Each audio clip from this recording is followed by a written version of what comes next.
مسلم شریف میں آگے الفاظ ہیں کہ سیدنا ابو ہریرہ کہتے ہیں کہ حضرت عمر فاروق رضی اللہ تعالیٰ عنہ مجھ سے کہا کرتے تھے کہ مجھے اپنی زندگی میں کبھی بھی نبی علیہ السلام کی طرف سے عمارت کا شوق پیدا نہیں ہوا. یعنی وہ کہتے تھے میری ایک یعنی زندگی میں جو عمارت والا معاملہ ہے میں اس سے دور ہی بھاگتا ہوں.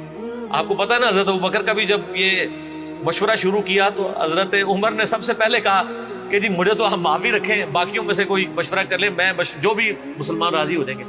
حضرت ابوبکر نے بھی سب سے مشورہ کیا, حضرت عمر سے نہیں کیا. اور سب سے مشورہ کیا کیا کہ اس کو کر دوں, تو سب نے کہا ٹھیک ہے. جب اناؤنسمنٹ کی تو حضرت عمر نے کہا کہ آپ نے مجھ سے مشورہ, ان کا مجھے پتا تھا تم نے تو ماننا ہی نہیں ہے, بس اب اس کو مسلمانوں کے مشورے کو قبول کرو. تو حضرت عمر کی ایک طبیعت میں ایک عاجزی والا معاملہ تھا, اور آپ دیکھ لیں کہ یہی عاجزی ہے جو ان کو ایمان کی طرف لے آئی ہے. نبی علیہ السلام کی ترمذی میں دعا ہے نا, اے اللہ عمر ابن حشام اور عمر ابن خطاب میں سے ایک کو اسلام کی دولت دے. ابو جہل کو کیوں نہیں ملی؟ میں آپ کو ایک ہی فرق, ایک ہی بندے کی زبانی بتا دیتا ہوں. حضرت عبداللہ ابن مسعود کہتے ہیں, صحیح بخاری میں آتا ہے کہ جب اس مرنے کے قریب تھا, جو دو بچوں نے اس کو قتل کر کے نیچے گرایا, بھی اس کی رمت باقی تھی, تو میں اس کی جب گردن کاٹنے کے لیے اس کے سینے پہ چڑھا تو مجھے کہنے لگا کہ تم ایک یعنی کم ذات کے آدمی نے ایک بہت بڑی سواری کے اوپر سوار ہوا ہے اور میری گردن کو نیچے سے کاٹنا تاکہ سردار کی گردن نظر آئے. یہ اکڑ آخری وقت میں بھی نہیں جانی ہے, ٹھیک ہے جی. اور دوسری طرف آپ حضرت عمر فاروق رضی اللہ تعالیٰ عنہ کو دیکھیں کہ بلال حبشی کو کہہ رہے ہیں, صحیح بخاری میں حدیث ہے کہ ابو بکر ہمارے سید ہیں جنہوں نے ہمارے سید بلال کو آزاد کروایا. عرب کے بنو عدی کا سردار ایک حبشی کو, یہ آپ امیجن ہی نہیں کر سکتے آج کہ خاندانی وہاں پہ نظام, قریش تو اپنے برابر کسی کو سمجھتے نہیں تھے, سیدنا بلال کہتے. اور ایک دفعہ جب ابو جہل پٹائی کر رہا تھا عبداللہ ابن مسعود کی, دھکا مار کے چلا گیا. یہ سب کچھ عمر سیریز میں فلمایا قطر والا. تو وہ اب وہ نیچے گرے پڑے ہوئے ہیں, حضرت عمر وہاں سے گزر ہوتے ہیں, ابھی اسلام نہیں قبول کیا. تو وہ ہاتھ پکڑ کے اسے اٹھاتے ہیں, تو عبداللہ بن مسعود کی زبان سے نکل جاتا ہے کہ واللہ تم ان دونوں میں سے بہتر.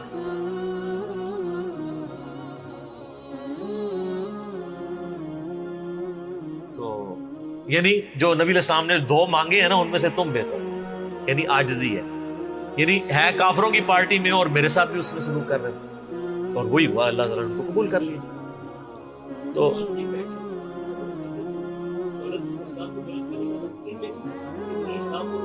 ہاں یہ بھی, یہ دو علیحدہ حدیث ہیں, دو علیحدہ, ترمذی میں دونوں روایتیں.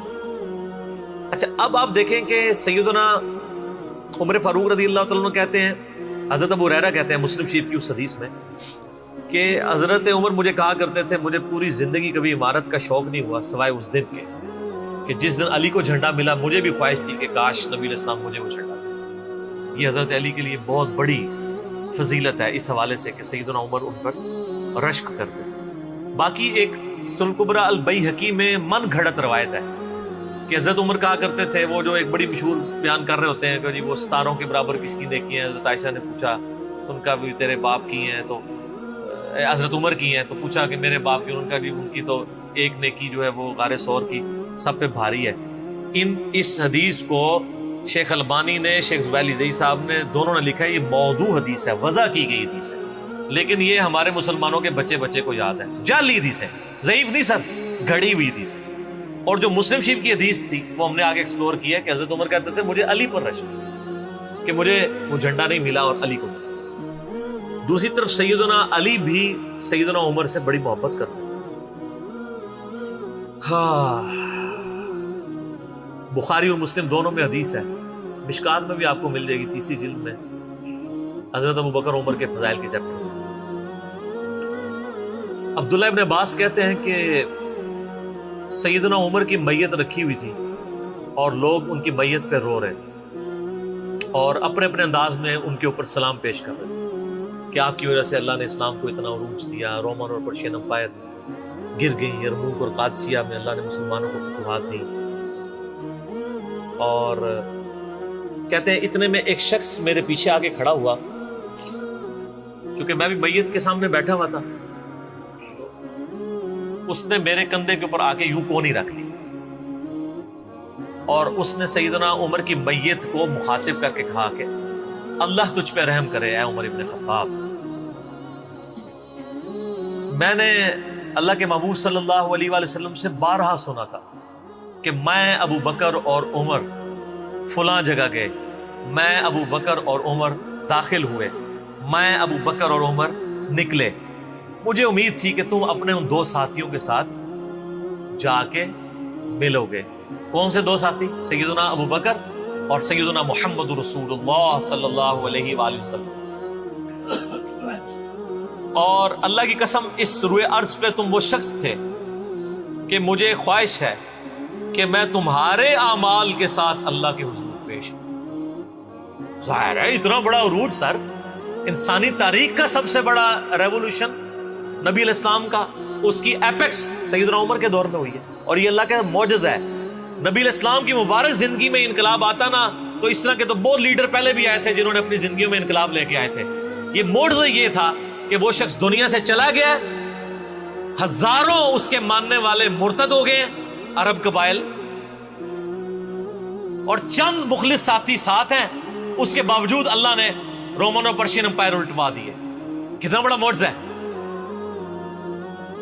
اگر نبی علیہ السلام اپنی مبارک زندگی میں کر جاتے، وہ تو اسکندر اعظم بھی کر گیا، بعد میں چنگیز خان نے بھی کیا، بڑے بڑے لیڈر آئے۔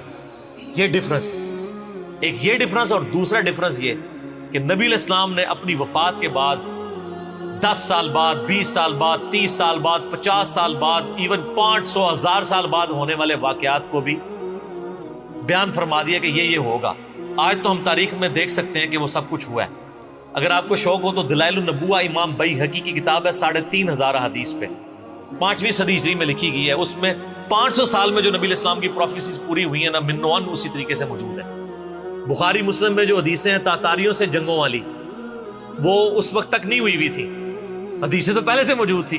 آج تو ہم ان کو بھی درست مان رہے ہیں، ٹھیک ہے۔ نبی علیہ السلام نے پریڈکشن کی تھی کہ ان قریب کیسر روم ختم ہوگا، قیامت تک کوئی کیسر نہیں ہوگا، بخاری مسلم کی حدیث ہے، اور دیکھ لیں قیامت تک کوئی کیسر نہیں ہوا۔ ان قریب پرشین امپائر ختم ہوگی اور قیامت تک کوئی کسرا نہیں ہوگا۔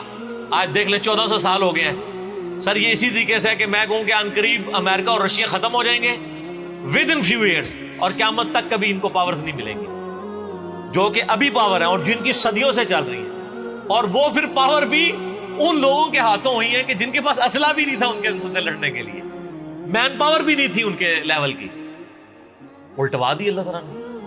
تو سیدنا علی نے کہا کہ یعنی ابن عباس کہتے ہیں کہ حضرت عمر فاروق رضی اللہ تعالیٰ عنہ کی بیعت پہ یعنی یہ کلام وہ جو شخص میرے یعنی کندھے پہ کونی رکھ کے کر رہا تھا نا، تو میں نے جب اس کو مڑ کے دیکھا تو وہ علی بن ابی طالب تھے جو سیدنا عمر کے بارے میں یہ کلمات کہتے تھے۔ تو یعنی ان لوگوں کی للہ یہ تھی کہ وہ تعریف کیا کرتے تھے، کوئی آر محسوس نہیں کیا کرتے۔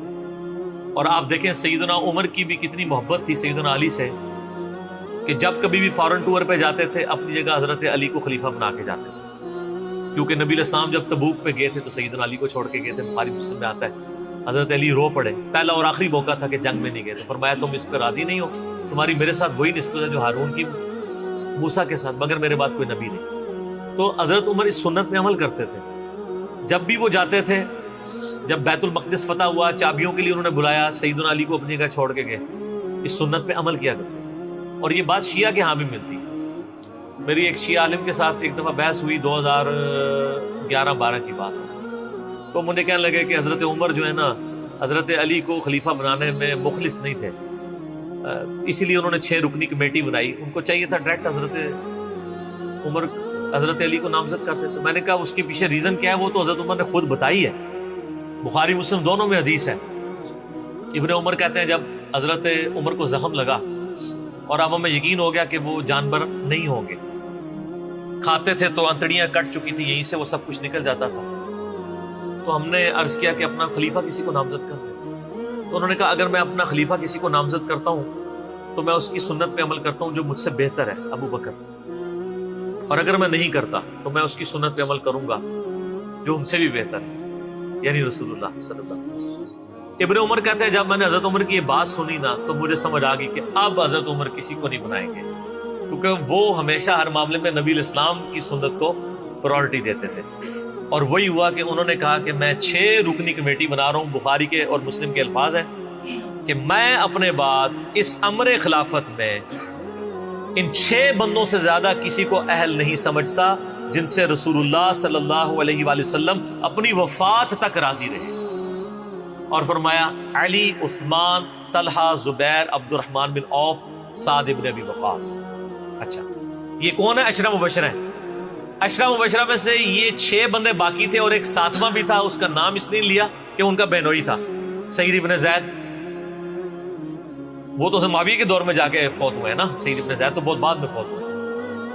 اور اسی بخاری میں الفاظ ہیں کہ عبداللہ بن عمر کو مشورے میں ضرور شامل کرنا لیکن اس کو کوئی خلیفہ نہ چنے. اور کہا کہ سعد ابن ابی وقاص پہ اگر تم متفق ہو جاؤ تو اسے خلیفہ چن لینا، اور میری اس بات کو دلیل نہ بنانا کہ میں نے اسے معزول کیا تھا پرشین امپائر کی گورنری سے. کہیں ایسا نہ ہو کہ تم اس پہ متفق اور کہو کہ اس کو تو عمر نے اتارا ہوا تھا، این ادھر رہنے دو. اس دے 62 ایف لگ گئی ہے. یہ 62 ایف ہے ہی جعلی چیز ہے. اسلام میں کوئی 62 ایف نہیں ہے. اسلام میں یہ نہیں ہے کہ آپ کو مطلب موت کے غرغرے تک توبہ قبول ہے. آپ ایک بندے کے ساتھ معاملہ ہو جاتا ہے اور وہ توبہ طائب ہو جاتا ہے تو بس ٹھیک ہے. وہ تا حیات نائل کوئی نہیں ہوتا. اسلام میں کوئی تا حیات نہیں ہے. اللہ تعالیٰ کے ساتھ گستاخی کرنے والے کے لیے بھی جامعہ ترمذی میں حدیث ہے کہ موت کے غرغرے تک جو ہے وہ توبہ کا دروازہ کھلا ہوا ہے، موت کے غرغرے سے پہلے. تو 62 ایف نہ لگا دینا اس پہ. وہ ایک معاملہ تھا، وہ حضرت عمر کسی کو 4 سال زیادہ گورنر رہنے نہیں دیتے تھے، انہوں نے ان کو ہٹا دیا. تو یعنی ان لوگوں کی یہ للہیت ہوا کرتی. تو میں نے اس کو کہا کہ دیکھو کہ یہ وجہ تھی کہ انہوں نے نبی الاسلام کی سنت پہ عمل کیا کہ میں ان 6 بندوں سے نبی الاسلام راضی تھے، میں اس کمیٹی بناؤں گا. میں اور اس میں الفاظ ہیں بخاری مسلم میں کہ میں زندگی بھر تمہارا بوجھ اٹھاتا رہا، اپنے مرنے کے بعد تمہارا بوجھ نہیں اٹھاؤں گا، تم خود اپنا خلیفہ چن لینا ان 6 میں سے. یعنی میں کسی کو نامینیٹ نہیں کروں گا. دوسرا میں نے اس شیعہ عالم سے یہ بات کی کہ حضرت عمر اتنے بڑے رسک کے اوپر تھے کہ جس نے پوری دنیا کو الٹ دیا ہے اور وہ چند بندے لے کے رومن اور پرشین امپائر کا وزٹ کر رہا ہے. کوئی بھی قافلہ ان پہ حملہ کر کے ان کو شہید کر سکتا تھا. اور اگر خدا نہ خواستہ اس دوران وہ شہید ہو جاتے تو حضرت علی آٹومیٹکلی خلیفہ ہوتے کیونکہ ان کو چھوڑ کے گئے ہوئے تھے. یہ ان کا اخلاص تھا.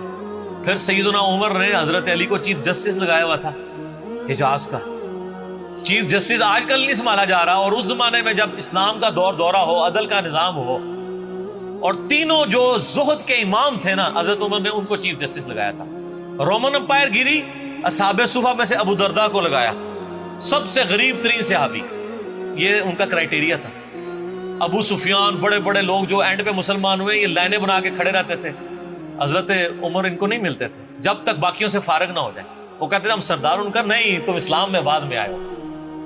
اور وہ مہاجرین کے وظیفے اور اصحاب بدر کے وظیفے انہوں نے باقیوں سے ڈبل لگائے ہوئے تھے کہ انہوں نے برے وقت میں اسلام کا ساتھ. اور پرشین امپائر گری، عبداللہ ابن مسعود، زہد ترین صحابی، زہد کے امام، ان کو وہاں پہ چیف جسٹس لگایا. اور حجاز کے اندر سیدنا علی کو لگایا. اور اس سے بھی بڑھ کے سیدنا علی ابن ابی طالب کی ایک بیٹی ہے ام کلثوم، سیدہ فاطمہ سے ان کا رشتہ مانگا سیدنا عمر کہ میرا اہل بیت رسول کے ساتھ رشتہ بنا. صحیح بخاری میں بھی اس کا ذکر اشارتاً موجود ہے ام کلثوم کا.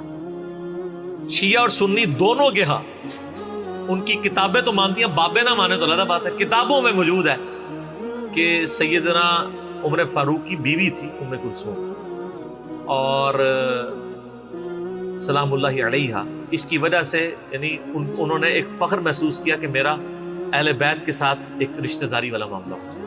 تو سیدنا عمر اس طرح کے معاملات کے اندر اہل بیت کے ساتھ بہت حسن سلوک والا معاملہ کیا کرتے تھے. اگرچہ ان کی طبیعت میں سختی ضرور تھی لیکن جو دین کے معاملے میں تھی وہ ساری سختی اپنی ذات کے معاملے میں نہیں ہوا کرتی. صحیح مسلم میں ایک حدیث ہے، اسی پہ میں کنکلوڈ کرتا ہوں کہ سیدنا عمر نے ایک خواب دیکھا کہ مجھے ایک مرغے نے خواب میں ٹھونگے ماری. انہوں نے پھر اگلے دن خطبہ دیا. انہوں نے کہا کہ میں نے خواب میں دیکھا ہے کہ اس طرح مجھے ایک مرغ نے چونچے ماری ہیں خواب کے اندر. میں نے اس کی تعبیر یہ کی ہے کہ عنقریب مجھے قتل کر دیا جائے، اور اگر بائی چانس اچانک میں مار دیا جاؤں، یہ تو کسی کو نہیں پتا تھا کہ وہ ایک تقریباً 3-4 دن تک زخمی حالت میں ہوش میں رہیں گے. اچانک بھی تو مر سکتے تھے اگر گردن اتر جاتی. اگر میں اچانک مار دیا جاؤں تو تم اس امر خلافت کو ان 6 بندوں سے باہر نہ جانے دینا. صحیح مسلم میں ان 6 بندوں کے نام نہیں ہیں، لیکن بخاری میں وہ نام بھی ہیں: سیدنا علی، عثمان، طلحہ، زبیر، عبد الرحمن بن عوف اور سعد بن ابی وقاص. اور انہوں نے کنسنسس کے ساتھ پھر بعد میں سیدنا علی اور عثمان ہی بچ گئے تھے، ان میں ٹائی پڑ گئی تھی تو الٹیمیٹلی پھر حضرت عثمان کو چن لیا گیا. تو اگر میں اچانک مار دیا جاؤں تو ان 6 بندوں سے باہر کسی کو خلیفہ نہ چننا. اور مجھے پتا ہے کہ جب تم ان 6 بندوں میں سے کسی کو خلیفہ چنو گے تو کچھ لوگ تمہاری مخالفت کریں گے، اور یہ وہی لوگ ہیں جن کو میں نے اسلام کی خاطر اپنے ہاتھوں سے مارا ہوا ہے. یعنی وہ لوگ جو بالکل اینڈ پہ مسلمان ہوئے ہیں، جن سے ہم نے غزوہ بدر، خندق، احد لڑی ہوئی ہے. اب یہ اینڈ پہ مسلمان ہوئے ہیں، چونکہ وہاں پہ بھی انہوں نے حکمرانی دیکھی ہوئی ہے، تو یہاں پہ بھی ان کی خواہش یہ ہوگی کہ ان میں سے کسی کو خلیفہ چنا جائے. تو جب تم دیکھو کہ ایسے لوگ اس خلافت کے دشمن ہیں، ان 6 میں سے کسی بندے کی خلافت کی مخالفت کر رہے ہیں، تو تم سمجھ لینا کہ یہ لوگ اللہ کے دشمن، اور دوسرے الفاظ تو بڑے سخت ہیں، کافر ہیں. اب اس کی انجینئرنگ